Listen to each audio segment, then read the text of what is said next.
இடத்துல இந்த பதிவின் மூலமாக உங்கள் அனைவரையும் நான் சந்திப்பதிலே நான் பெரும் மகிழ்ச்சி அடைகிறேன். லவோதிக்கியா சபையை பற்றி பேசுவதற்காக நாம் இருக்கிறோம். லவோதிக்கியா சபை என்பது கடைசி 7வது சபை என்பதை புரிந்து கொள்ள வேண்டும். இந்த சபையானது மற்ற சபைகளைப் போல பெரிய பெரிய சபைகளாக இல்லாமல் சிறிய சிறிய சபைகளாக இருக்கும் என்பது என்னுடைய கருத்து. எப்படி என்று சொன்னால், அதில் குறிப்பிடுகிற சில காரியங்கள் எந்த சபைக்கு அது ஒத்து போகிறதோ அந்த சபைதான் என்பதை பற்றி இதுவரைக்கும் நான் நிதானித்து ஆராய்ந்து நம்மை பகுத்து அதை அறிந்தோம். ஆனால் இந்த லவோதிக்கியா சபையை பற்றி சொல்லுவது எந்த பெரிய சபையை குறித்து இது சொல்லுவதை போல எனக்கு தெரியவில்லை.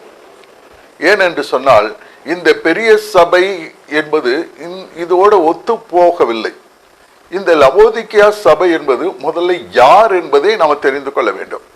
இந்த லவோதிக்கியா சபைக்கு இவங்களுக்கு கிடைக்கக்கூடிய ரிவார்டு, அதாவது இவங்களுக்கு கிடைக்கக்கூடிய பரிசு என்ன என்று சொன்னால், தேவன் சிங்காசனத்தில் எப்படி இயேசு கிறிஸ்து பக்கத்தில் உட்கார்ந்திருக்காரோ அதே போல இயேசுவின் சிங்காசனத்தை பக்கத்தில் உட்காரக்கூடிய அதி உன்னதமான ஒரு பரிசு இவர்களுக்கு கிடைக்கும். அப்படியானால் இவர்கள் எப்படி இருக்க வேண்டும் என்பதை நாம் தெளிவாக புரிந்து கொள்ள வேண்டும். இந்த லவோதிக்கியா சபையை பற்றி நம்ம பேசும்போது, இந்த லவோதிக்கியா சபைக்காரர்கள் எப்படி இருந்திருக்க வேண்டும்? எல்லா சத்தியத்துக்கும் கீழ்ப்படிந்து எல்லா சத்தியத்தையும் கடைபிடிக்கிறவர்களாக இருக்க வேண்டும். வேதத்திலே இந்த சத்தியம் என்று சொல்லப்படுவது பிரதானமாக 5 சத்தியங்களை நாம் எடுத்துக்கொள்ளலாம். ஒன்றாவது, பிதா குமாரன் பரிசுத்த ஆவியின் நாமத்தினாலே முழுக்கு ஞானஸ்நானம் பெறுதல். இரண்டாவது, பரிசுத்த ஆவியினுடைய அபிஷேகத்தை பெறுதல். மூன்றாவது, அவர் திருத்துவ தெய்வம் என்பதை ஏற்றுக்கொள்ளுதல். நான்காவது, அவருடைய வருகை, 2வது வருகை வரப்போகிறது, மேசியா வரப்போகிறார், 2வதாக வரப்போகிறார் என்பதை ஏற்றுக்கொள்ளுதல். 5வது, ராபோஜன சத்தியத்திலே இரவிலேயும் கால்களை கழுவியும் புளிப்பில்லாத அப்பத்தையும் கொடுத்து அனுசரிக்கிறவர்களாக இருக்க வேண்டும். இந்த 5ஐயும் அவர்கள் கடைபிடித்து விட்டு பாக்கி உள்ள காரியங்கள் தங்க பார்க்க போகிறோம். இந்த 5 காரியங்களும் ஏனென்று சொன்னால், அவர்கள் உன்னதமான ஸ்தானத்துக்கு உன்னதமான ஒரு இடத்திற்கு போக வேண்டுமானால் அவர்கள் பரிபூரணப்பட்டவர்களாக, பரிசுத்தர்களாக, ஒரு குற்றம் குறையும் இல்லாதவர்களாக, வருகையிலே எடுத்துக்கொள்ளப்பட்டவர்களாக இருக்க வேண்டும். இது அடிப்படையான காரியம். இப்பொழுது இந்த லவோதிக்கியா சபையை பற்றி வேதம் என்ன கூறுகிறது என்பதை நாம் தெளிவாக பார்ப்போம். இப்பொழுது வெளிப்படுத்தின விசேஷம் 3வது அதிகாரம் இந்த 14வது வசனத்தில் நாம் என்ன பார்க்கிறோம் என்றால், லவோதிக்கியா சபையின் தூதனுக்கு நீ எழுத வேண்டியது என்னவெனில், உண்மையும் சத்தியமுள்ள சாட்சியம். இப்ப இதுல உண்மையும் சத்தியமுள்ள சாட்சியம் என்பதை பற்றி மாத்திரம் பார்ப்போம். இந்த உண்மை என்று சொல்லுவது எதை அவர்கள் சொல்லுகிறார் என்று சொன்னால், எபிரேயர் 2வது அதிகாரம் 17வது வசனத்திலே அவர் எப்படிப்பட்டவர் என்றால், அன்றியும் அவர் ஜனத்தின் பாவங்களை நிவர்த்தி செய்கிறதற்கு ஏதுவாக தேவ காரியங்களை குறித்து இரக்கமும் உண்மையும் உள்ள பிரதான ஆசாரியராய் இருக்கும்படி எவ்விதத்திலும் தம்முடைய சகோதரருக்கு ஒப்பாக வேண்டியதா இருந்தது. இப்ப இயேசு கிறிஸ்துவினுடைய நிலைமை, அவருடைய கேரக்டர், அவருடைய குணாதிசயங்களை பற்றி இந்த காரியங்களிலே நாம் பார்க்கிறோம். அவர் எப்படியாப்பட்டவர் என்று சொன்னால், இரக்கமும் உண்மை உள்ளவராய் இருந்து நமக்கு பிரதான ஆசாரியராய் நமக்கு இருக்கிறார். ஆகினால இயேசு கிறிஸ்து அவர் உண்மையும் பிரதானமான ஆசாரியர். இரண்டாவது, 1 யோவான் 1வது அதிகாரம் 19வது வசனத்திலே நாம் பார்த்தால், நம்முடைய பாவங்களை நாம் அறிக்கையிட்டால் பாவங்களை நமக்கு மன்னித்து எல்லா அநியாயத்தையும் நீக்கி நம்மை சுத்திகரிப்பதற்கு அவர் உண்மையும் நீதியும் உள்ளவராய் இருக்கிறார். அப்ப இவர் உண்மை உள்ளவர் என்று சொன்னால் எதிலெல்லாம் அவர் உண்மை உள்ளவராய் இருக்கிறார் என்பது வேத வசனம் இப்படி தெளிவாக கூறுகிறது. அடுத்த வசனத்தை பார்த்தால் லூக்கா 20வது அதிகாரம் 21வது வசனத்திலே அவர்கள் வந்து, போதகரே, நீ நிதானமாய் பேசி உபதேசிக்கிறீர் என்றும் முகதாட்சியம் இல்லாமல் தேவனுடைய மார்க்கத்தை சத்தியமாய் போதிக்கிறீர் என்றும் அறிந்திருக்கிறோம். இவர் சத்தியமுள்ளவர் மாத்திரமல்ல, இவர் சத்தியத்தை அவர் சத்தியமாய் போதிக்கிறவர் என்று சாட்சி அங்கு கிடைக்கிறது. ஆகினாலே இவர் சத்தியமுள்ளவர், இவர் சத்தியத்துக்கு சாட்சியாக மற்றவர்களுக்கு உபதேசிக்கிறவர்.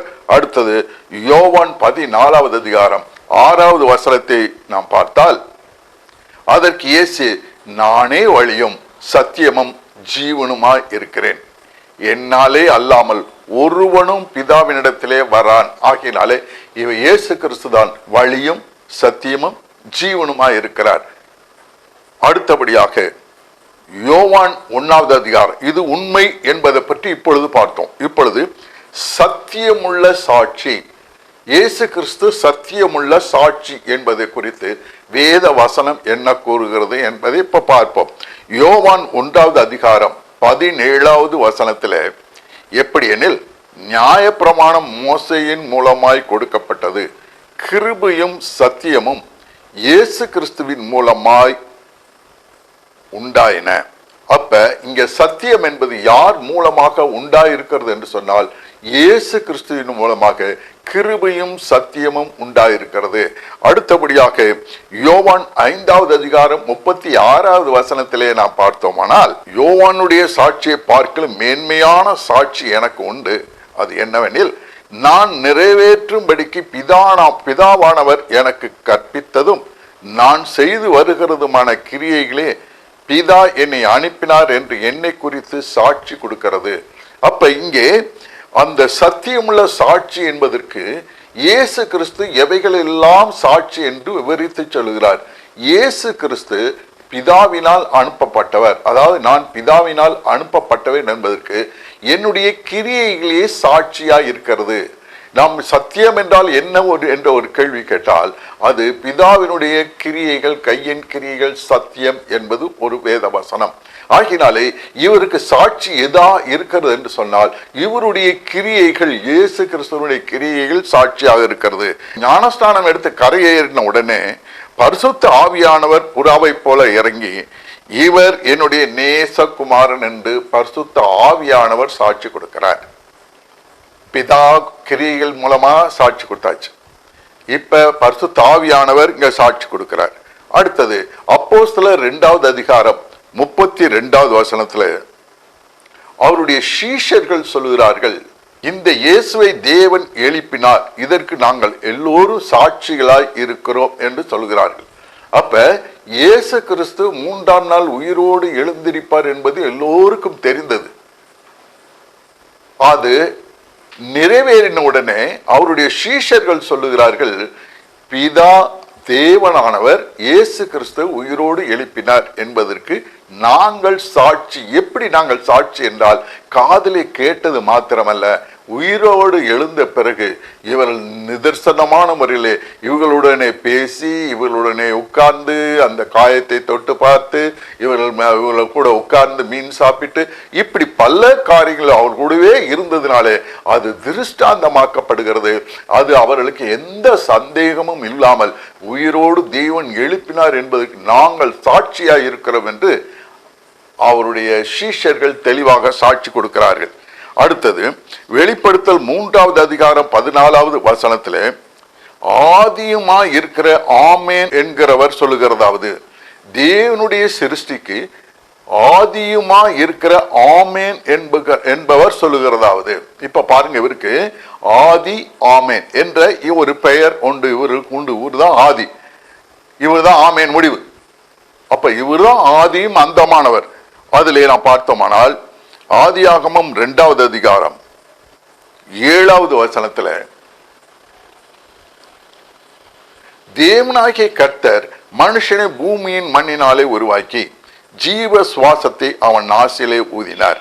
மனுஷன் ஜீவ ஆத்மாவானான்.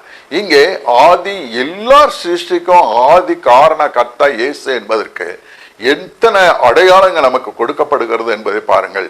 இப்பொழுது இயேசு கிறிஸ்து அந்த மனுஷனை பூமியின் மண்ணினாலே உருவாக்கி ஜீவ சுவாசத்தை அவர் நாசியிலே ஊதினார். அவன் ஜீவ ஆத்மாவானான். இங்க ஒரு காரியத்தை நாம் பார்க்கிறோம்.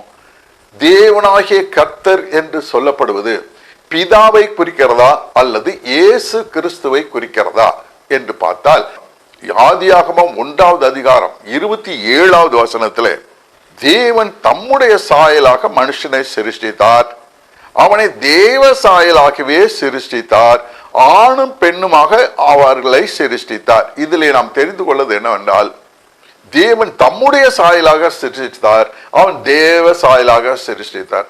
இந்த வசனத்திலிருந்து நாம் தெரிந்து கொள்ள வேண்டியது என்னவென்று சொன்னால், சிருஷ்டித்தவர் இயேசு கிறிஸ்து. எப்படி என்று சொன்னால், இயேசு கிறிஸ்து தான் தேவன் என்று சொல்லுகிறார். தேவனாகிய கர்த்தர் மனுஷனை பூமி மண்ணினாலே உருவாக்கினார்.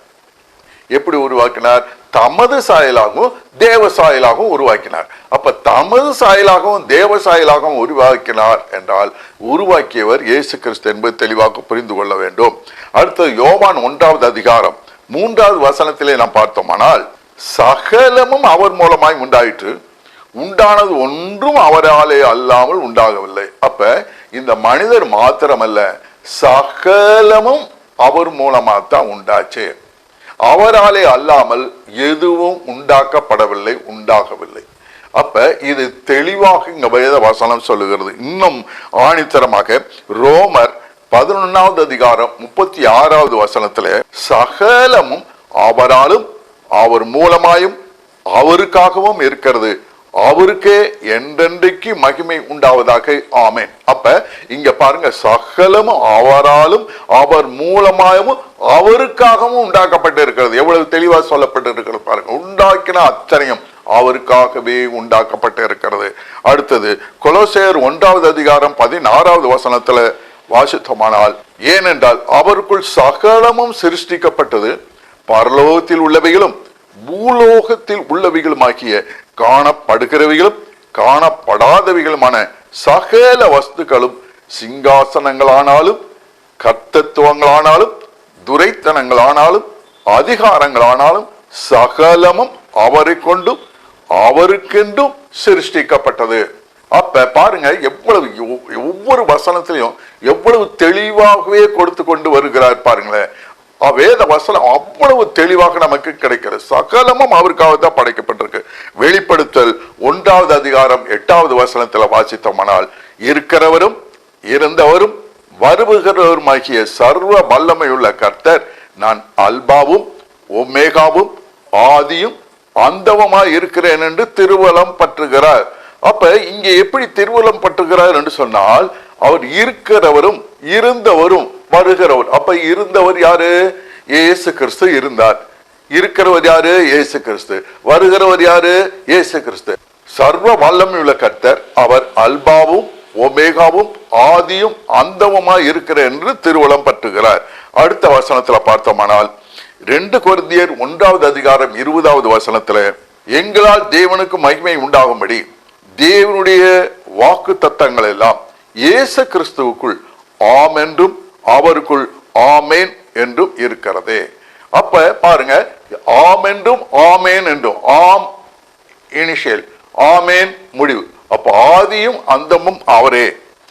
இனி வெளிப்படுத்தல் 3வது அதிகாரம் 15வது வசனத்தை பார்த்தோமானால், இங்கதான் இந்த சபையினுடைய கேரக்டரை பற்றி சொல்லுது. இதுவரைக்கும் சொன்ன காரியங்கள் அனைத்தும் இயேசு கிறிஸ்துவனுடைய குணாதிசயங்களை பற்றி மாத்திரம்தான் மேல சொல்லியிருக்கு. ஆனா இதுல இருந்துதான் அந்த சபையினுடைய குணங்கள், அந்த சபையில் இருக்கிறவருடைய குணங்கள், அவங்க என்ன நினைக்கிறாங்க, என்ன சொல்றாங்க, அவங்களுடைய செயல்பாடு என்ன என்பது எல்லாம் இந்த வசனத்திலிருந்து தான் இங்க துவங்குகிறது. அப்ப இதுக்கு முன்னால சொன்னது பூரா இயேசு கிறிஸ்துவை பற்றியது. இப்பொழுது நம்ம பார்த்தோமானால் வெளிப்படுத்தல் 3வது அதிகாரம் 15வது வசனத்திலே, உன் கிரியைகளை அறிந்திருக்கிறேன், நீ குளிரும் அல்ல அனலும் அல்ல, நீ குளிராயாவது அனலாயாவது இருந்தால் நலமா இருக்கும். இங்க பாருங்க, நீ குளிரும் இல்லை நீ அனலும் அல்ல. அப்ப இது யாரு அப்படின்னா அடுத்த வசனத்துல பார்த்தோம்னா, நீ குளிரும் அல்ல அனலும் அல்ல, நீ வெதுவெதுப்பா இருக்கிறாய், ஆகையினால என்னுடைய வாயிலிருந்து உன்னை வாந்தி பண்ணி போடுவேன் அப்படின்னு சொல்றார். அப்ப இந்த குளிர் என்றால் என்ன? இது ஒரு புரிந்து கொள்ள ஒரு கடினமான ஒரு பகுதி. ஏனென்றால் குளிரும் அல்ல அனலும் அல்லன்னா என்ன அர்த்தம், குளிரும் இல்லைன்னா என்ன அர்த்தம் அப்படிங்கிறத பற்றி நம்ம வேதத்துல பார்க்கும் போது அதன் உண்மையான அதனுடைய அர்த்தத்தையும் அதனுடைய தெளிவான விளக்கத்தையும் நாம் பார்க்க முடியும். பார்த்தோமானால் நீதிமொழியினுடைய புஸ்தகம் 25வது அதிகாரம் 13வது வசனத்தில் இந்த குளிரை பற்றி நன்றாக சொல்லுகிறது. பாருங்க, கோடை காலத்தில் உறைந்த மழையின் குளிர்ச்சி எப்படி இருக்கிறதோ, நல்ல வெயில், பயங்கர ஹீட்டு, அப்படி ஹீட்ல உறைந்த பனி கட்டி நல்ல மேல இருந்து தொழிலா விழுகுதுன்னு வைங்க, அல்லது அப்படி பனிமலை பெய்யற மாதிரி இருக்கு வைங்க, அல்லது ஐஸ் இருக்குன்னு வைங்க, நம்மள எப்படி இருக்கும், குளிர்ச்சியா நல்ல சந்தோஷமா இருப்போம். அப்படியே உண்மையான ஸ்தானாதிபதியும், இங்க யாரை ஸ்தானாதிபதி என்று கூறுகிறது என்று சொன்னால் நம்மைத்தான் ஸ்தானாதிபதியாக அவர் கூறுகிறார். எப்படி என்று சொன்னால் நம்மத்தான் ஸ்தானாதிபதியாக நம்மை உருவாக்கி அவருடைய சத்தியங்களை அவருடைய கிரியைகளை நடப்பிக்கும்படி அவர் பல காரியங்களை நம்மிடத்திலே விட்டு போயிருக்கிறார். அவர் செய்த காரியங்கள் அனைத்தையும் நீங்கள் செய்யுங்கள் என்று நம்முடைய கையிலே கொடுத்து போயிருக்கிறார். ஆகினால் நாம் எல்லாம் யார் என்று சொன்னால் இயேசு கிறிஸ்துவுக்கு ஸ்தானாதிபதி. ஆனால் இந்த ஸ்தானாதிபதி எஜமானுக்கு எப்படி இருக்க வேண்டுமானால் அந்த குளிரான அப்படி கொடுக்க வேண்டிய அந்த நிலவரத்தில் இருக்க வேண்டும். எப்படி குளிர்ச்சியா இருக்க தன்னை அனுப்பினவருக்கு இருப்பானார், அப்படியே உண்மையான ஸ்தானாதிபதியும் அவன் தன் எஜமானுடைய ஆத்மாவை குளிர பண்ணுவான். அப்படியானால் நம்முடைய ஆத்மா, நம்முடைய கிரியைகள், நம்முடைய செயல்பாடுகள் நல்ல குளிர்ச்சியான வெயிலான காலத்துல குளிர்ச்சி பட்டா எப்படி இன்பமா இருக்கிறதோ அதே போல நம்மை அனுப்பினவருக்கு நாம் குளிர்ச்சியா இருக்க வேண்டும். அவருடைய காரியங்களை செய்து என் பிள்ளையா இப்படி நல்லா இருக்கு, என் பிள்ளை நினைச்சாலே அப்படி குளிர்ந்து, நினைச்சாலே எனக்கு ரொம்ப ஆனந்தமா இருக்கு, எப்படி அந்த குளிர்ச்சி பட்டோன்னு நமக்கு ஆனந்தமா இருக்கோ அது போல ஆனந்தமா இருக்கிறது என்று சொல்லி இயேசு கிறிஸ்து சொல்ல வேண்டும். ஏன் என்று சொன்னால் அவர்தான் நமக்கு ஸ்தானாதிபதியாக நம்மை உருவாக்கி வைத்திருக்கிறார். அப்ப அவர் எஜமான், நம்ம ஸ்தானாதிபதி. அவருக்கு நம்ம குளிர்ச்சியாக நல்ல சந்தோஷப்படக்கூடிய காரியங்களை செய்யக்கூடியவனாக இவன் இருக்க வேண்டும். அடுத்தது வாசித்தால் நீதிமொழிகள் 25வது அதிகாரம் 25வது வசனம், தூரத்திலிருந்து வரும் நற்செய்தி விடாய்த்த ஆத்மாவுக்கு கிடைக்கும் குளிர்ந்த தண்ணீருக்கு சமானம். பாருங்க, இந்த தண்ணீருங்கிறதுக்கு இந்த குளிர்ச்சி என்பதற்கு எவைகளை எல்லாம் ஒப்பிட்டு வேதம் சொல்லுகிறது என்று பாருங்க. ரொம்ப தூரத்தில் இருக்காங்க நம்ம பிள்ளைகளோ நம்முடைய சொந்தக்காரங்களோ தூரத்தில் இருக்காங்க. என்ன நினைச்சிருப்போம், என்ன நடந்துச்சோ, இப்ப போர் நடந்துட்டு இருக்கு, என்ன நடந்துச்சோ, ஏது நடந்துச்சோ, எப்படி இருக்காங்களோ, பாம் விழுந்துச்சா, இல்ல ஷூட் பண்ணாங்களா, நிலநடுக்க வந்துச்சு, அதுல இருந்து அகப்பட்டாங்களா, இப்படி பலவிதமான எண்ணத்துல நம்ம கவலைப்பட்டுக்கிட்டு அவங்கள பற்றி நினைச்சுக்கிட்டு இருக்கும்போது அங்கிருந்து ஒரு செய்தி வருது, ஆமா இங்க ட்ரம்மர் வந்துச்சு, ஆனா நாங்களா சுகமா இருக்கோம், நல்லா இருக்கோம், கடவுள் எங்களை காப்பாத்திட்டாரு அப்படின்னு ஒரு செய்தி வந்தா நமக்கு எப்படி குளிர்ச்சியா இருக்கும் யோசிச்சு பாருங்க பார்க்கலாம். அந்த மாதிரி நம்ம இயேசு கிறிஸ்துவுக்கு குளிர்ச்சியா இருக்கிறோம். எதுக்கு ஒப்பிட்டு சொல்லு பாருங்க, விடாய்த்த ஆத்மா, அப்படியே ஆத்மா தவிச்சுக்கிட்டு இருக்க நேரத்துல அந்த ஆத்மா குளிர்ச்சி அடைஞ்சா எப்படி இருக்கும்? அப்படிலாம் நினைச்சிட்டு இருந்தேனே, ஆண்டவரே உனக்கு ஸ்தோத்திரம், நீ காப்பாத்தினீரே. அப்ப அந்த மனசு குளிர்ச்சி அடைகிறது, குளிர்ச்சி என்ற சந்தோஷம் அடைகிறது, மகிழ்ச்சி அடைகிறது. அப்ப அந்த மாதிரி நம்முடைய செய்தி ஆண்டவருக்கு குளிர்ச்சி அடையும்படியாக, அவர் சந்தோஷப்படும்படியாக, அவர் மகிழ்ச்சி அடையும்படியாக நம்முடைய செயல்பாடு இருக்கிறதா? அப்படி இருக்க வேண்டும். ஆனால் அப்படி இல்லை. நீ குளிரா இருந்தா பரவாயில்ல, நீ குளிர்ச்சியும் இல்லை. அடுத்தது பாருங்க, நீ அனலும் இல்லை. அப்ப இந்த அனல்லாம் என்ன அப்படி நம்ம பார்க்கும்போது வாசிப்போம். மார்க் எழுதின சுவிசேஷம் 9வது அதிகாரம் 49 மற்றும் 50வது வசனங்கள். எந்த பலியும் உப்பினால் உப்பிடப்படுவது போல எந்த மனுஷனும் அக்னியினால் உப்பிடப்படுவான். இந்த காரியத்தை நிறைய நம்ம பார்க்கணும். நீங்க உலகத்துக்கு உப்பா இருங்கள்னு சொன்னாரு. உப்பு சாரமற்று போனா எதுக்கு பயன்படும்? தூக்கி எறியறதுக்கு தான், மிதிக்கிறதுக்கு தான் பயன்படும் வேதம் சொல்லுது. நீங்க நான் இது வரைக்கும் உப்புல சாரம் போயிடுச்சு, நான் தூக்கி வீதியில நான் கொட்டிட்டேன் அப்படின்னு எங்கேயாவது கேள்விப்பட்டிருக்கீங்களா? இல்ல. அப்ப வேதம் ஏன் அப்படி சொல்லுது? அப்போ உப்பு சாரமற்று போனா அது ஒண்ணுக்குமே பயன்படாது. ஆனா உப்பு சாரமா போகாது. ஆனா இவரு சொல்ற உப்பு சாரம் போகும். அது என்ன உப்பு? உப்பு சாரமற்று போனால் எதினாலே சாரம் உண்டாக்குவீர்கள்? உங்களுக்குள்ளே உப்பு உடையவராய் இருங்கள், ஒருவரோடு ஒருவர் சமாதானம் உள்ளவராய் இருங்கள் என்றார். அப்ப இந்த உப்பு என்பது எந்த பலியும் உப்பினால் உப்பிடப்படுவது, எந்த மனுஷன் அக்னியினால் உப்பிடப்படுவான். இப்ப நம்ம உப்பா மாறணும் அப்படின்னா நம்ம சாரம் ஏத்தினாத்தான் அந்த உப்புக்கு வேலை இருக்கும்.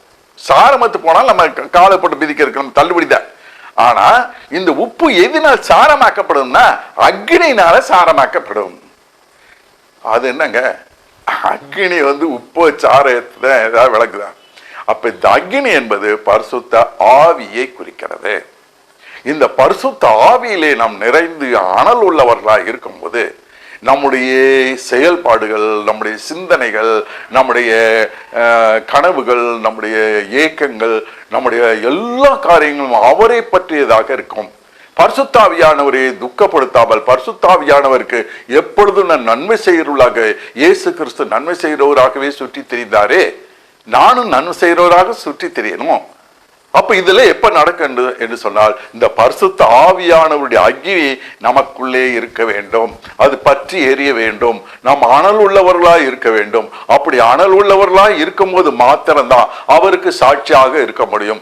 இந்த அனல் இல்ல, பரிசுத்தாவினுடைய நிறைவு இல்ல, பரிசுத்தாவியானவருடைய கிரியை இல்ல, நான் ஏதோ போறேன் வர்றேன் உட்கார்ந்துருக்கேன் சாப்பிட்றேன் தூங்குறேன் அப்படின்னா இவனுக்கு அனலே கிடையாது. இவன் உப்பு இல்ல, சாரம் இல்ல, தூக்கி போடுறதால ஆயிருக்கு.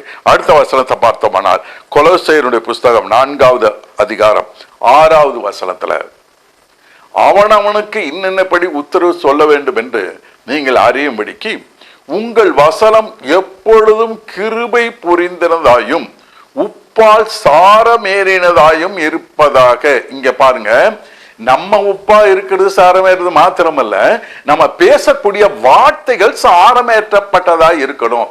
அது என்ன?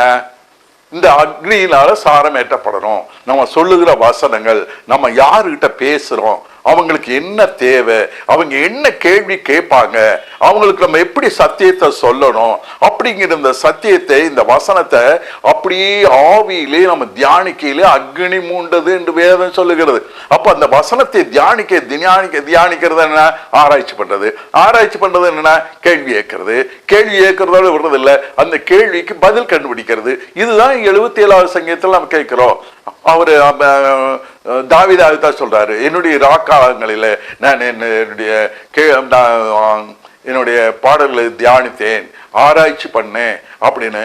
என்னை கிருபை அற்று போயிட்டோ, நீ என்னை மறந்தாரோ, இவ்வளவும் கேள்வியா கேட்டுட்டு அதுக்கு பின்னால அவர் பதில் சொல்லுகிறார். அதே போல நம்மளும் கூட ஒரு வசனத்தை எடுத்தா அந்த வசனத்தை கிறிஸ்துவின் மூலமாக, அந்த பரிசுத்த ஆவி அக்னியின் மூலமாக நாம தியானிச்சு அது பல கேள்விகளை அந்த வசனத்தின் மூலமா கேள்விகளை கேட்டு அந்த கேள்விகளுக்கு பதில் கண்டுபிடிச்சா அது உப்பினால் சாரமேற்றப்பட்டதா இருக்கும். ஒரு யுரேனியம் இருக்கு, அது ஒண்ணுமில்ல, ஒரு மெட்டல், அவ்வளவுதான். ஆனால் அத 90% மேல அது சாரமேற்றினா ஏகப்பட்ட எனர்ஜி அதுல இருந்து கிடைக்கும்.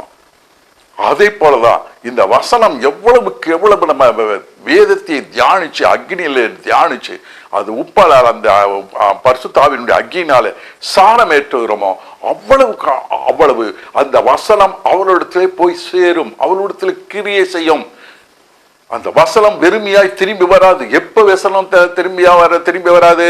அந்த வசனம் உருவேற்றப்பட்டதாக, சாரமேற்றப்பட்டதாக, உப்பினால் சாரமேற்றப்பட்டதாக, பரிசுத்த ஆவியினால் தியானிக்கப்பட்டதாக அப்படி வெளியே வரும்போது அதனுடைய வேலையை கண்டிப்பாகவே செய்யும். அடுத்தது வாசித்தோமானால் வெளிப்படுத்தல் 3வது அதிகாரம் 16வது வசனத்தை வாசித்தா, இப்படி நீ குளிருமின்றி அனலுமின்றி வெதுவெதுப்பாய் இருக்கிறபடினாலே உன்னை என் வாய் என்று வாந்தி பண்ணி போடுவேன். இப்ப நம்ம சொன்ன மாதிரி தேவனுக்கு குளிர்ச்சியாகவும் இல்லை, நம்ம அனலாவும் இல்லை, நம்ம எப்படி இருக்கோம்? வெதுப்பா இருக்கோம். ஏதோ போறோமா, சபைக்கு போறோமா, ஏதோ போறோம், ஞாயிற்றுக்கிழமை போறோம், முடிஞ்சா கன்வென்ஷனுக்கு போறோம், திரும்ப வர்றோம், நம்ம வேலையை பார்க்கிறோம். இப்படி இருந்துகிட்டே நம்ம இருந்தோம்னா நமக்கு குளிரும் இல்லை, அனலும் இல்லை. அப்ப என்ன செய்யறாரு? வாந்தி பண்ணி போடுவேன். இந்த வாந்தி பண்ணுதல்ங்கிறது வேதம் என்ன சொல்லுதுன்னு பாருங்க, வாசிப்போம். மத்தேயு 15வது அதிகாரம் 18வது வசனம். வாயிலிருந்து புறப்படுகிறவைகள் இருதயத்திலிருந்து புறப்பட்டு வரும், அவைகளே மனுஷனை தீட்டுப்படுத்தும். உள்ள போறது தீட்டுப்படுத்தாது. இயேசு சொல்லுகிறாரு, உள்ள போறது எதுவும் தீட்டுப்படுத்தாது, ஆனா வாயிலிருந்து வெளியே வருது தீட்டுப்படுத்தும். அதே போல இந்த சாப்பிடுறது ஜீரணிச்சு வெளியே வந்துச்சு அப்படின்னா நமக்கு ஆகாரம், அதுல எனர்ஜி, அது சக்தி, நமக்கு சந்தோஷம், சமாதானம், மகிழ்ச்சி, விடுதலை இவ்வளவு நமக்கு கிடைக்கும். ஆனா இது நமக்கு சாப்பிடாம வாந்தி பண்ணி போட்டா அது அது தீட்டு, அது அசிங்கம், அது அருவருப்பு. அப்போ இவ்விதமாக வேத வசனம் சொல்லுகிறது, வெளியே வருதா தீட்டு, அவன் தீட்டானவன். ஏன்? வெதுவெதுப்பா இருக்கான், ஆண்டவரே வாந்தி பண்ணிட்டார். அப்ப அவன் அருவருக்கப்படத்தக்கவன் அப்படிங்கிறது அங்க நம்ம தெளிவாக பார்க்கிறோம். அடுத்தது வெளிப்படுத்தல் 3வது அதிகாரம் 17வது வசனம். நீ நிர்பாக்கியம் உள்ளவனும் பரிதபிக்கப்படத்தக்கவனும். பாருங்க, அடுத்து தரித்திரனும் குருடனும் நிர்வாணியமாய் இருக்கிறதை அறியாமல் நான் ஐஸ்வர்யவான் என்றும் திரவிய சம்பன்னன் என்றும் எனக்கு ஒரு குறைவும் இல்லை என்றும் சொல்லுகிறபடியால். பாருங்க, இவனுடைய நிலைமை இவனுக்கு தெரியல, ஆனா சொல்றத பாருங்க. இவன் நிர்பாக்கியம்னா என்னன்னு பார்ப்பானே. அப்போஸ்தலர் 20வது அதிகாரம் 35வது வசனம். இவன் நிர்பாக்கியம் அப்படின்னா இவன் எப்படி இருப்பான்? அதை வச்சு நம்ம ஏதாவது கண்டுபிடிக்க முடியுமா? வசனத்தை பார்ப்போம். இப்படி பிரயாசப்பட்டு பலவீனரை தாங்கவும் வாங்குகிறதை பார்க்கலும் கொடுக்கிறதே பாக்கியம் என்று கர்த்தராகி இயேசு கிறிஸ்து சொன்ன வார்த்தைகளை நினைக்கவும் வேண்டும் என்று எல்லா விதத்திலேயும் உங்களுக்கு காண்பித்தேன் என்றான். அப்ப பாருங்க, இங்க நிர்பாக்கியம், பாக்கியம் உள்ளவங்க யாரு? வாங்கறத பாட்டிலும் கொடுக்கறது பாக்கியம். ஆனா இவர் அப்படி இருக்க மாட்டார். கொண்டா, நீ கொண்டா, நீ கொண்டா, நீ யார் வேணாலும் எங்களை கொடு, நான் வாங்கிக்கிறேன். நான் யார்கிட்டயா கொடுப்பேன்னா கொடுக்க மாட்டேன்.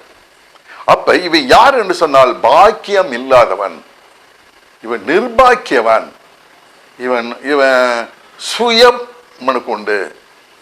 இவன் எல்லாம் தனக்கு தனக்கு என்றுதான் யோசிப்பான். தனக்கு லாபம்னு ஒண்ணு இருந்தா தான் அதுல காரியத்தில் ஈடுபடுவான். தனக்கு நஷ்டம் வந்து தேவனுக்குன்னு செயல்படுறதா அவன் விரும்ப மாட்டான். ஆனா இவனுடைய செயல்பாடுகள் அப்படி இருக்கும். ஆனா சொல்றது பாருங்க, இவனுடைய நிலைமை நிர்பாக்கியம். அடுத்தது பாருங்க, யாக்கோபு 1வது அதிகாரம் 12வது வசனம். சோதனையை சகிக்கிற மனுஷன் பாக்கியவான். இப்ப ஒரு மனுஷனுக்கு சோதனை வருது. எப்ப சோதனை வரும்? எதுக்கு சோதனை வரும்? சோதனை வந்தா என்ன நடக்கும்? இப்ப பாருங்க, விசுவாசம்னா என்ன அப்படின்னு கேள்வி கேட்போமே. இப்ப அது என்ன சொல்லுது? நம்பப்படுகிறவைகளின் உறுதியும் காணப்படாதவைகளுடைய நிச்சயமா இருக்கிறது என்பது எல்லாத்துக்கும் தெரியும். ஆனா பாருங்க, இந்த நம்பப்படுகிறவன் இருக்குல்ல, இந்த நம்பிக்கைன்னா என்னன்னு தெரியணுமா வேணாமா? அந்த நம்பிக்கைன்னா என்ன? உபத்திரவம் பொறுமையும், பொறுமை பரீட்சையும், பரீட்சை நம்பிக்கை உண்டாகும். அப்ப முதல்ல என்ன வருது? உபத்திரம் வருது. இந்த உபத்திரம் வந்தா என்ன வரணும்? பொறுமை வரணும். ஆனா உனக்கு என்ன வரல? பொறுமை இல்லை. உபத்திரம் வந்துருச்சு, பொறுமை இல்லை. இவனுக்கு விசுவாசம் வருமா? விசுவாசம் வராது. நம்பிக்கை வருமா? நம்பிக்கை வராது. ஏன் வராது? இவனுக்கு தான் பொறுமை இல்லையே. சோதனையை சகிக்க முடியலையே இவனால. ஒரு சோதனை வந்தாலும் எனக்கு அப்படி செஞ்சிட்டாரு, இப்படி செஞ்சிட்டாரு, தேவன் அப்படி பண்ணிட்டாரு, நான் இப்படி பண்ணிட்டாரு, நான் என்ன அவருக்கு கேடு பண்ணேன், நான் யாருக்கு என்ன பாவம் செஞ்சேன், எல்லாம் இப்படி பண்றதாகி போச்சு. ஆகினால இவன் நிர்பாக்கியம் உள்ளவன். இந்த பாக்கியத்துக்கு அவன் தகுதி இல்லாதவன். அடுத்தது வாசிப்போம். நீதிமொழிகள் 14வது அதிகாரம் 21வது வசனம். பிறனை அவமதிக்கிறவன் பாவம் செய்கிறான், தரித்திரனுக்கு இறங்குகிறவனோ பாக்கியம் அடைவான். இவன் நிர்பாக்கியம் உள்ளவன். தரித்திரனுக்கு எப்படி உதவி செய்வான்? தரித்திரனை கண்ட உடனே அவனுக்கு உதவி செய்யணுங்கிறது எல்லாத்துக்கும் கொடுக்கப்பட்ட ஒரு பொதுவான நீதி. மனிதன் இயற்கையிலேயே தேவன் ஒவ்வொரு மனுஷனுக்கும் அதை வச்சிருக்காரு. யாராவது பாவப்பட்டா அவங்களுக்கு கொடுக்கணுங்கிறது. அது சின்ன பிள்ளைகளை பார்த்தா யாராவது எங்கே இருந்துச்சுன்னா அவங்க அம்மா கொடுக்க மாட்டாங்க. ஆனால் அந்த பிள்ளைகளை போய் அம்மா கொடுக்கணும், அம்மா அது கொடுக்கணுமா, கொண்டாமா, காசு கொடுமா, அது போடணுமா அப்படின்னு வாங்கி கொண்டு போய் போடுங்க. அதில் அதுக்கு ஒரு சந்தோஷம். ஏன் அப்படின்னா அந்த தெய்வீக குணம் அந்த பிள்ளைகள்கிட்ட இருக்கு. அப்போ பாக்கியம் உள்ளவர்கள் என்ன செய்வாங்கன்னா தரித்திரவங்களுக்கு உதவுவாங்க. இவன் தான் நிர்பாக்கியம் உள்ளவனாச்சே. இவன் நிர்பாக்கியம் உள்ள எப்படி உதவி செய்வான்? உதவி செய்ய மாட்டான். அதுவே நிர்பாக்கியம் உள்ளவன். அடுத்த வாசித்தா 3வது அதிகாரம் 17வது வசனம். நிர்பாக்கியம் உள்ளவனும் பரிதபிக்கப்பட்டவனும் பார்த்து சொல்லிட்டோம். அடுத்தது தரித்திரனும். இவன் இப்படி இவன் தரித்திரன். எதுல தரித்திரன் வாசிங்க பார்க்கலாம். சங்கீதம் 135:14 வசனத்துல நாம பார்த்தா, கர்த்தர் தம்முடைய ஜனத்தின் நியாயத்தை விசாரித்து தம்முடைய ஊழியக்காரர் மேல் பரிதாபப்படுவார். தம்முடைய ஊழியக்காரர் மேல பரிதாபப்படுவார். யான் இவங்க இப்படி இருக்காங்களே, இவங்களுக்கு தரித்திரனா இருக்கானே, இவனுக்கு யாரும் உதவி செய்கிறது இல்லையே, இவன் எல்லாத்தையும் வாங்கிட்டே இருக்கானே, இவன் கொடுக்க மாட்டேங்கிறானே, இவன் பாக்கியமே இல்லையே அப்படின்னு சொல்லி இவங்களை பார்த்து ஆண்டவர் என்ன செய்கிறாரு? பரிதபிக்கிறார். பரிதபிக்கப்படத்தக்கவன் தான் இருக்கு. அப்ப பரிதபிக்கப்படத்தக்கவன் எப்படி இருக்கான்? இது மாதிரி இருக்கிறதுனால அவர் பரிதபிக்கிறார். அடுத்தது தரித்திரன். நீதிமொழிகள் 13வது அதிகாரம் 18வது வசனம். யாரு தரித்திரன் என்பதை பார்த்தா, புத்திமதியை தள்ளுகிறவன் தரித்திரத்தையும் இலச்சையையும் அடைவான், கடிந்து கொள்ளுதலை கவனித்து நடக்கிறவனோ கனம் அடைவான். பாருங்க, இவன் புத்திமதி சொன்னா அவனுக்கு பிடிக்காது. நீ என்ன எனக்கு சொல்றது? இப்ப ஆண்டவர் சொல்றாரு, ஏன் உனக்கு சொல்ற ஆண்டவர் என்ன கேட்காத எனக்கு சொல்ல மாட்டாரோ? அப்ப இவனுடைய வார்த்தைகள் எல்லாம் தன்னை குறித்து மேட்டிமையாக மேன்மையாக முதல்ல எப்படி பேசுறானோ அதே மாதிரி தான் இப்போ ஒவ்வொரு செயல்பாட்டிலும் இவனுடைய மேன்மை இருக்கிறது. அப்ப இவன் என்ன சொல்றான்? புத்திமதியை தள்ளுகிறவன். புத்தி சொன்னா கேட்க மாட்டான். அப்படிங்களா? சரி சரி அப்படின்னு போயிடுவான். அந்த புத்திமதியை கேட்டு நடக்க மாட்டான். அடுத்த பார்த்தோம்னா நீதிமொழிகள் 20வது அதிகாரம் 13வது வசனத்தை வாசிச்சால், தூக்கத்தை விரும்பாதே, விரும்பினால் தரித்திரனாவாய், கண் விழித்திரு, அப்பொழுது ஆகாரத்தினால் திருப்தியாவாய். இங்க பாருங்க, தூக்கத்தை விரும்பினா எல்லாம் பயிர் போட போறாங்க, விதைக்க போறாங்க. தூங்கிட்டு இருந்தா என்ன அறுவடை கிடைக்கும்? இவனுக்கு என்ன கிடைக்கும்? ஒண்ணுமே கிடைக்காது. அப்ப இவன் தரித்திரனாவான். இவனுக்கு சாப்பாட்டு கூட கிடைக்காது. அந்த உழுகிற நேரத்தில் உழுகணும், விதைக்கிற நேரத்தில் விதைக்கணும், அறுக்கிற நேரத்தில் அறுக்கணும். இவன் தூங்கக்கூடாது. தூங்குனா அவன் தரித்திரனாவான். அப்ப இவன் செய்யக்கூடிய காலங்களிலே இவனுக்கு கொடுக்கப்பட்ட அந்த கிருபையின் காலத்துல இந்த கிருபையை அவன் பயன்படுத்தி கொண்டு அடுத்தவர்களுக்கு சத்தியத்தை சொல்லி அடுத்தவர்களுக்கு ஆதாயம் பண்ணி இப்படி அவன் செயல்கள் கொஞ்சம் நேரம் கிடைச்சாலும் அந்த கிடைக்கிறவர்கள்ட்ட வசனத்தை சொல்லி சுவிசேஷத்தை அறிவித்து ஆதாயம் பண்ணுகிறவன் விழித்திருக்கிறவன். அடுத்தபடி விழித்திருக்கிறவர் யார் என்று சொன்னால், நீங்கள் சோதனைக்கு உட்படாதபடிக்கு விழித்திருந்து ஜெபம் பண்ணுங்கள்னு சொன்னாரு. அப்ப சோதனைக்கு உட்படாம இருக்கணும்னா நம்ம விழித்திருந்து ஜெபம் பண்ண வேண்டும். இவன் தூங்குறவனாச்சு, இவன் எப்படி விழிச்சிருப்பான்? விழிச்சிருக்க மாட்டான். அப்ப என்ன செய்வான்? சோதனை வரும். சோதனை வந்து என்ன செய்வான்? சகிக்க மாட்டான். அப்ப இவனுடைய அந்த தொடர்பை பாருங்க. இவங்களுடைய நிலைவரம் இப்படித்தான் இருக்கிறது. அடுத்தது வாசித்தால் நீதிமொழிகள் 13வது அதிகாரம் 18வது வசனம். புத்திமதியை தள்ளுகிறவன் தரித்திரத்தையும் லட்சையும் அடைவான், கடிந்து கொள்ளுதலை கவனித்து நடக்கிறவனோ கனம் அடைவான். புத்திமதியை தள்ளிட்டா இவன் தரித்திரம் தான் அடைவான். கடிந்து கொள்ளுதல் நம்ம கண்டிப்படுத்தணும்னா, ஆமா அவர் சொல்லியிருக்காரு, வசனம் இப்படி சொல்லுது, நான் வசனத்துக்கு கீழ்ப்படிவேன், நான் இப்படித்தான் இருக்கணும் அப்படின்னு சொன்னா அவன் கனம் அடைவான், அவனுக்கு பெருமை கிடைக்கும். அடுத்தது இவனுக்கு இன்னொரு குணம் என்னன்னா, மிரட்டலுக்கு பயப்பட மாட்டான். நீங்க என்னதான் வசனத்தை எடுத்து சொன்னாலும் சரி, என்னதான் கடிந்து கொள்ளுதலும் சரி, என்னதான் அவனை மிரட்டினாலும் சரி, எதுக்கும் அசைய மாட்டான். அவன் பாட்டுக்கு எருமாட்டில் மழை பெஞ்ச மாதிரி சொல்லுவாங்க. அவன் அப்படி சொல்லக்கூடாது, இருந்தாலும் அந்த மாதிரி ஒரு சூழ்நிலை. ஆகினால இப்படி இருக்கக்கூடாது. அப்ப தேவனுடைய காரியத்துல அவன் விழிப்புள்ளவனாக இருக்க வேண்டும். கிடைக்கிற நேரத்தை ஆதாயப்படுத்தி ஆதாயம் படணும். அவனைத்தான் தேவன் விரும்புகிறார். அடுத்து வெளிப்படுத்தல் 3வது அதிகாரம் 17வது வசனத்துல, அதே வசனத்துல பரிதபிக்கப்பட்டவனும் தரித்திரனும். அடுத்தது குருடனும். இவன் யாரு? குருடன். உபாகமம் 28வது அதிகாரம் 29வது வசனம். குருடன் அந்தகாரத்திலே தடவி தெரிகிறது போல நீ பட்ட பகலிலே தடவி கொண்டு திரிவாய், உன் வழிகளிலே ஒன்றும் உனக்கு வாய்க்காதே போகும். உதவி செய்வார் இல்லாமல் நீ என்னாலும் ஒடுக்கப்படுகிறவனும் பறி கொடுக்கிறவனுமாய் இருப்பாய். இங்க பாருங்க, குருடன் அந்தகாரத்துல தேடுறான். அவனுக்கு பகலும் இல்ல இருட்டும் இல்ல, எப்பவுமே தடைக்கிட்டே தேடுறான். அவனுக்கு அந்தகாரம் இருக்கு, அவன் கண்ணு தெரியாது. பகல்னா ராத்திரி என்ன அவனுக்கு எல்லாமே ஒண்ணுதான், எல்லாமே தடவி தறிதான் பார்க்கணும். ஆனா இவன் எப்படி செய்யறான்னா பட்ட பகலே தேடிட்டு தெரியாது. தடவி தடவி தடவி தடவி என்ன தடவி தர பட்ட பகலிலே தடவி கொண்டு திரிவாய். அப்ப பட்ட பகல்ல என்ன தேடுறான்? நீதியை தேட வேண்டும். உண்மை எது, எந்த வழியில நடக்கணும், எப்படி போகணும், என்ன புத்தியை கேட்கணும், இப்படின்னு நமக்கு வேதம் தெளிவாக சொல்லுகிறது.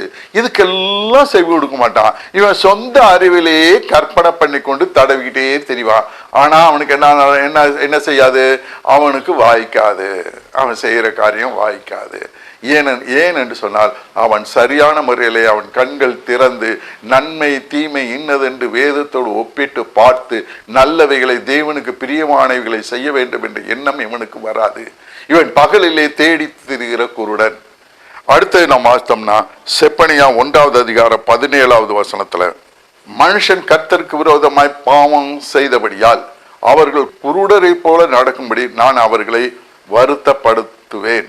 அவர்கள் ரத்தம் புழுதியை போல சொரியப்படும், அவர்கள் மாம்சம் எருவை போல கிடக்கும். அப்ப பாருங்க, மனுஷர் கர்த்தருக்கு விரோதமா பாவம் செய்கிறபடியால், அப்ப இந்த குருடரை போல இருக்கிறாங்க அப்படின்னா என்ன அர்த்தம்? கண்ணை திறந்துட்டே கிணத்துல விழுகிற மாதிரி. இவனுக்கு பாவம் என்னதுன்னு தெரியாம இருக்கு, தெரியும், ஆனா பாவம் செய்வான். என் நன்மையை கண்டுபிடிக்க முடியாது.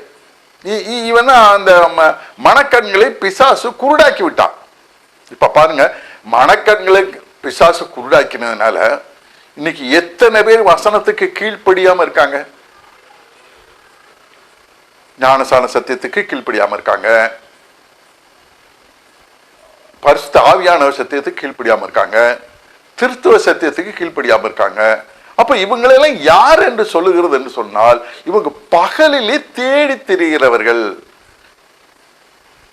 பகல்ல தேடி பாவம் செய்யறாங்க, இவங்க காரியம் வாய்க்காது அப்படின்னு வேதம் சொல்லுது. அடுத்து பாருங்க, மத்தேயு 23:16வது வசனம், குருடரான வழிகாட்டிலே உங்களுக்கு ஐயோ, எவனாகிலும் தேவாலயத்தின் பேரில் சத்தியம் பண்ணினால் அதில் ஒன்றும் இல்லை என்று. இப்ப பாருங்க, குருடரான வழிகாட்டியல். இப்ப எனக்கு ஒரு வழிகாட்டி இருக்கான், அவன் அந்த வழியிலேயே நான் போகணும், அவனும் குருடன். நான் அவனுக்கு வழி தெரியும் நினைச்சிட்டு அவனை பிடிச்சிக்கிட்டு நான் பின்னாலேயே போறேன். என் நிலைமை என்ன ஆகும்? குருடனுக்கு குருடன் வழிகாட்டினா 2 பேரும் குழியில தான் விழுகணும். அதுதான் இங்க சொல்லுது, குருடருக்கு வழிகாட்டிகளே ஆகினால குருடருக்கு வழிகாட்டாதீங்க. நீ குருடா இருக்காத, நீ வழியை தெரி, நீ உண்மையை அனுபவி, தேவனை கண்டடி, நீ பரிசுத்தமாயிரு, தேவனிடத்தில் இந்த நன்மையை பெற்றுக்கொள், அந்த நன்மையை மற்றவங்கள்ட்ட காமி. நான் இந்த மாதிரி இருந்தேன், தேவனை எனக்கு இப்படி வெளிப்படுத்தினார், நான் பாவியா இருந்தேன், இன்னைக்கு ரட்சிக்கப்பட்டேன், இன்னைக்கு அவருக்காக நான் ஊழியம் செய்கிறேன், நீயும் ஊழியம் செய்ய. அப்ப இப்படி அவங்க சொல்றதுனால அவங்க நன்மையை கண்டடைவார்கள், அவங்க நல்ல வழிகாட்டிகள். அடுத்தது வாஸ்தார் வெளிப்படுத்தல் 3வது அதிகாரம் 17வது வசனம், தரித்திரனும் குருடும் நிர்வாணமா இருக்கிறதை அறியாமல், இவங்க நிர்வாணமா இருக்காங்க. அப்ப நிர்வாணம் என்றால் வேதத்தில் எதை குறிக்கிறது என்று சொன்னால் வாசிப்போம். வெளிப்படுத்தல் 16வது அதிகாரம் 15வது வசனம், இதோ திருடனை போல வருகிறேன், தன் மானம் காக்கப்படத்தக்கதாக நிர்வாணமாய் நடவாதபடிக்கு விழித்துக் கொண்டு தன் வஸ்திரங்களை காத்து கொள்ளுகிறவன் பாக்கியவான். அப்ப திருடனை போல இயேசு கிறிஸ்து வரப்போறாரு. நம்ம எப்படி இருக்கக்கூடாது? நிர்வாணமா இருக்கக்கூடாது. அப்படின்னா ட்ரெஸ் போட்டு இருக்கணும். இப்ப யாராவது இயேசு கிறிஸ்து வரும்போது நிர்வாணமா இருக்க போறாங்களா? அந்த நிர்வாணத்தை சொல்லவில்லை. அப்ப எந்த நிர்வாணத்தை இவர் சொல்லுகிறார் என்று சொன்னால், இவர் நீதியின் வஸ்திரம், நீதியின் வஸ்திரத்தை தரித்து கொள்ள வேண்டும். அவருக்கு நீதிமான் என்ற பெயர் உண்டு. நீதிமான் நீதியின் வஸ்திரத்தை தரித்து கொள்ளுவான். அந்த வெண் வஸ்திரம் அவர்களுக்கு கொடுக்கப்பட்டது. அவர்கள் இயேசு கிறிஸ்துவோடு அங்கே யுத்தத்துக்கு வருவார்கள். அப்படிப்பட்ட மேன்மையான அந்தஸ்துக்காக நம்மை தெரிந்து கொண்டிருக்கிறார். ஆனால் நாம் நிர்வாணியாய் இருக்கக்கூடாது. நிர்வாணமாக இருக்கக்கூடாது. நீதியின்படி, நீதி எது? வேத வசனத்தின்படி தான் நீதி. நீதி என்பது தூக்கு நூல். தூக்கு நூல் என்பது வானத்திலிருந்து கீழே விழுகக்கூடியது. தூக்கு நூல் அது வானத்தினுடைய நீதி. அது யாருக்கும் செவிசாய்க்காது, யாருக்காவது வளைஞ்சு நிற்காது, அது நேராகவே நிற்கும். ஆனால் உலக நியாயம் எது என்று சொன்னால் அது நூல். நூல் பிடிச்சி நம்ம கட்டடம் கட்டுறோம், அது பூமியாளுக்கு, அது பூமிக்குரியது. அப்போ பூமிக்குரியது நியாயம், தேவனுக்குரியது நீதி. அவர் நீதியின் அவர் அளப்பதற்காக வைத்திருக்கக்கூடிய கருவி எது என்று சொன்னால் அது தூக்கு நூல். அது மேலிருந்து விழுகும். யார் என்று பார்க்காது. ஊழியர் என்றோ, விசுவாசி என்றோ, அவிசுவாசி என்றோ, யார் என்பதே அதை பார்க்காது. அது யார் செய்தாலும் அது பாவம், பாவமே. அவர் நேரடியாக தெளிவாக நியாயம் தீர்க்கிறவர். ஆகினாலே அப்படி நீதியின் வஸ்திரம் தரிக்காமல் இருந்தால் அவர் நிர்வாணியாக இருக்கிறான்.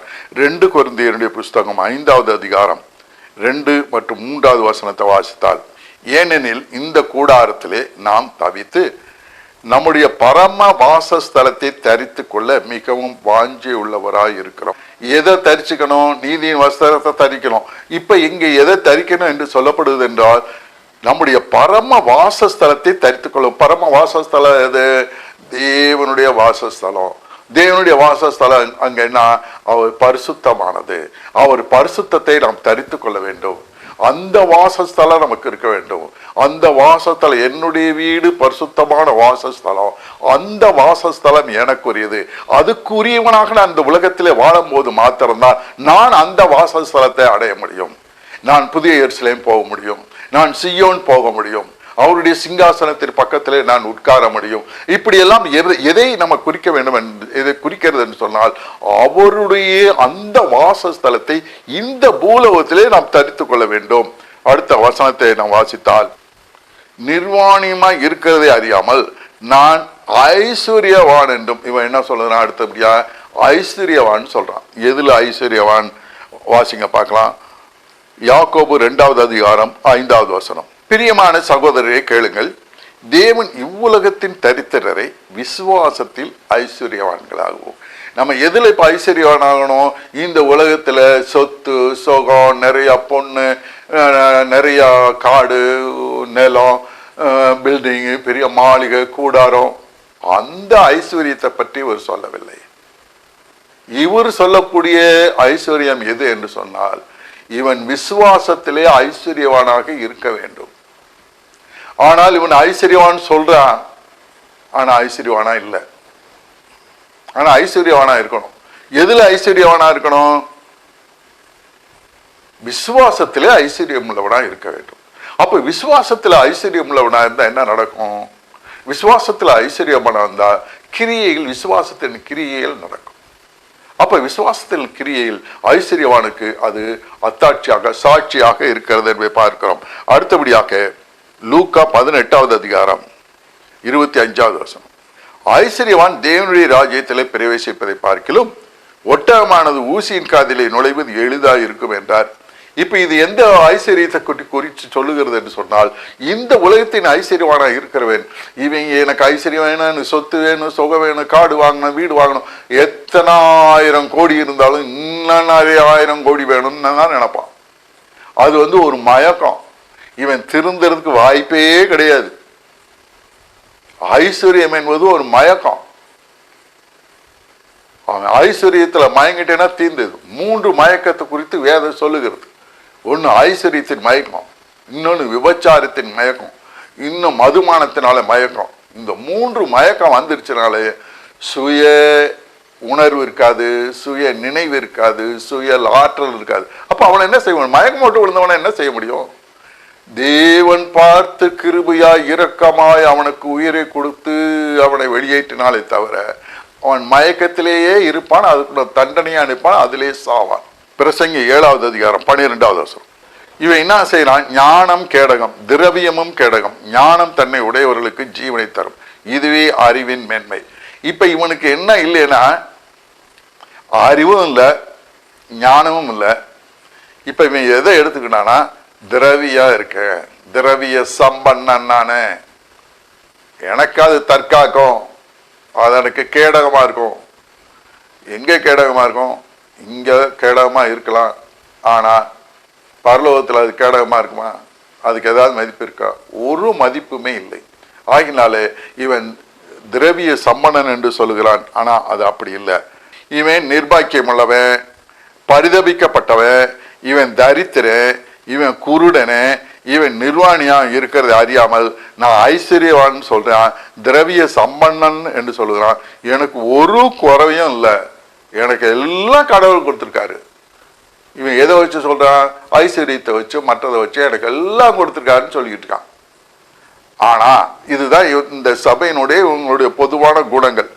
நீ அடுத்தது என்ன நடக்குது பாருங்களேன். வெளிப்படுத்தல் 3வது அதிகாரம் 18வது வசனம். நான் நீ ஐஸ்வர்யன் ஆகும்படிக்கு, நீ ஐஸ்வர்யவான்னு சொன்னல, நீ ஐஸ்வர்யனாவே ஆகு, நான் உன்னை ஐஸ்வர்யனா ஆக்குறேன். நீ தானே சொல்லிட்டே இருந்த நான் ஐஸ்வர்யவான ஐஸ்வர்யவான ஐஸ்வர்யான்னு சொல்லிட்டே இருந்தேல, நான் உன்னை ஐஸ்வர்யனாவே ஆக்குறேன். ஆனா அது எப்படியாப்பட்ட ஐஸ்வர்யான்னு எப்படி ஆக்குறான்னு பாருங்க. அதுதான் இதுல வினோதமானது.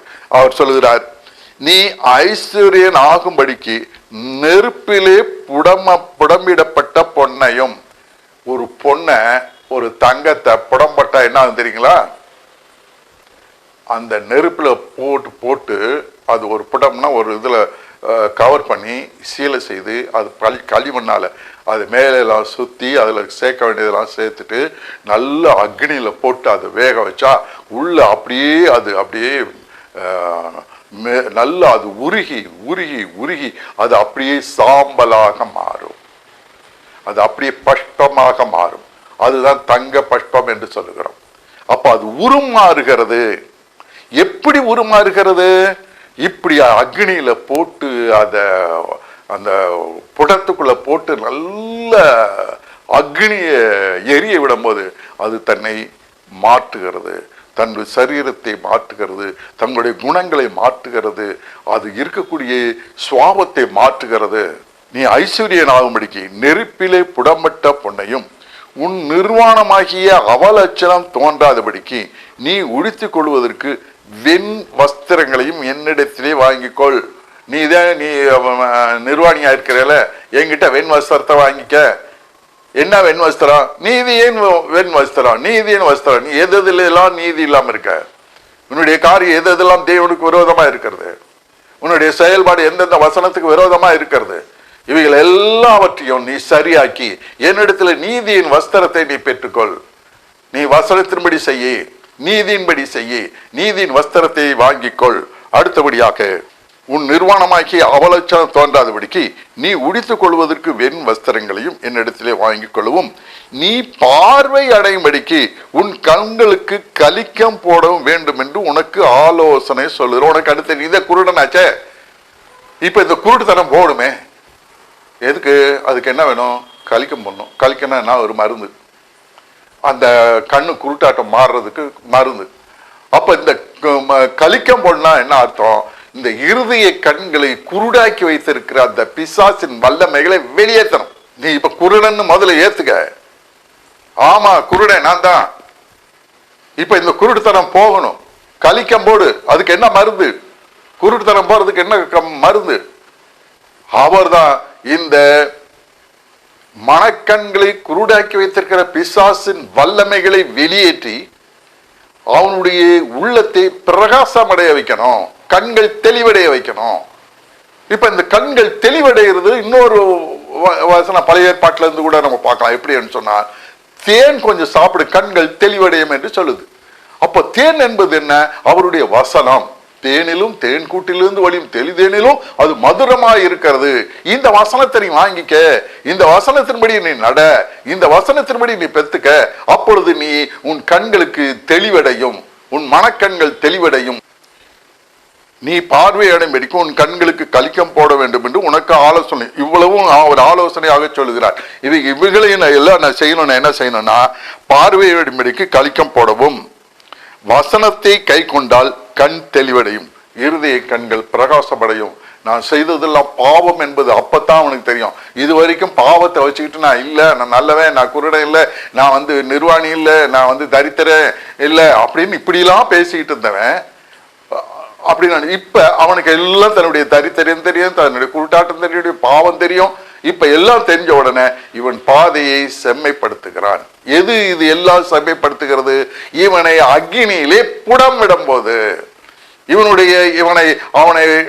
அவனுக்கு சோதனைகளை கொடுக்கும் போது, அப்ப அந்த சோதனை தான் இவனுக்கு இவ்வளவும் அவனுக்கு தெளிவடைய வைக்கிறது. அடுத்த வசனத்தை நம்ம பார்த்தோமானால் வெளிப்படுத்தல் 3வது அதிகாரம் 19வது வசனம். நான் நேசிக்கிறவர்கள் எவர்களோ அவர்களை கடிந்து கொண்டு சிட்சிக்கிறேன். அப்ப பாருங்க, அப்ப இந்த சபக்காரங்களை என்ன செய்யறாரு? அவரு நேசிக்கிறார். நேசிக்கிறதுனால இவர் என்ன செய்யறாரு? சிட்சிக்கிறார். இந்த சிட்சை அவங்களுக்கு என்ன செய்யுது? அவங்களுக்கு தரித்திரத்தை மாத்துது, குருட்டுத்தனத்தை மாத்துது, இவங்கள சுயத்தை மாத்துது.